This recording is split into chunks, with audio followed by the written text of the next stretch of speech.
சொல்லக்கூடியது கலப்பு திருமணத்திற்கு மிக அடிப்படை காரணம் சாதி. அந்த மானங்கெட்ட வெக்கக்கெட்ட சாதியை தூக்கி போடுங்களா, அந்த சாதியை பிடிச்சி தொங்காதீங்களா. அது மலம்டா, வயிற்றுக்கு சோறு தான் சாப்பிடுறீங்க, இல்ல வேற ஏதாவது சாப்பிடுறீங்களா? அறிவு இல்லையா, சுய புத்தி இல்லையா? ஒரு உயிரை கொள்றீங்களா? அந்த சாதி வச்சு கிழிக்க போறீங்க. ஆனா மானங்கெட்ட நாய்களன்னு கேக்குறேன். சரி, யோசிச்சு பாருங்க, இந்த சாதி என்ற வெறி பிடிச்சி ஒரு உயிரை கொள்றதுக்கு ஒரு நியாயம் நினைக்கிறான் பாத்தீங்களா? அவன் எவ்வளவு பெரிய பொறுக்கியா இருப்பான், எவ்வளவு பெரிய அயோக்கியனா இருப்பான். ஒரு உயிரை கொள்றமே அவன் பின்னாடி தன்னோட பாரம்பரியத்தையும் தன்னோட சமூக பெருமையையும் என்ன மயிர் பெருமை அடுத்த தலைமுறைக்கு கொண்டு போகணும்னு ஒரு நினைக்கக்கூடிய ஒரு என்ன மயிர் பெருமை? ஏன் நினைக்க மாட்டேங்கிறீங்க? என்ன மயிர் பெருமை? இன்னைக்கு நீங்க கவினுக்காக பேசுறீங்க, நான் அந்த சுர்ஜித்துக்காக பேசுறேன்னு கூட நினைச்சுக்கோங்களேன். சுர்ஜித் பண்ணது சரியா? தப்புதான். அவனை மாத்தினது யாரு?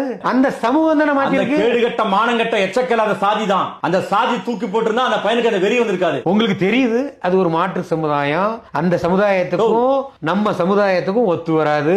அவங்க சமூகத்தோட பாரம்பரியம் வேற, கலாச்சாரம் வேற.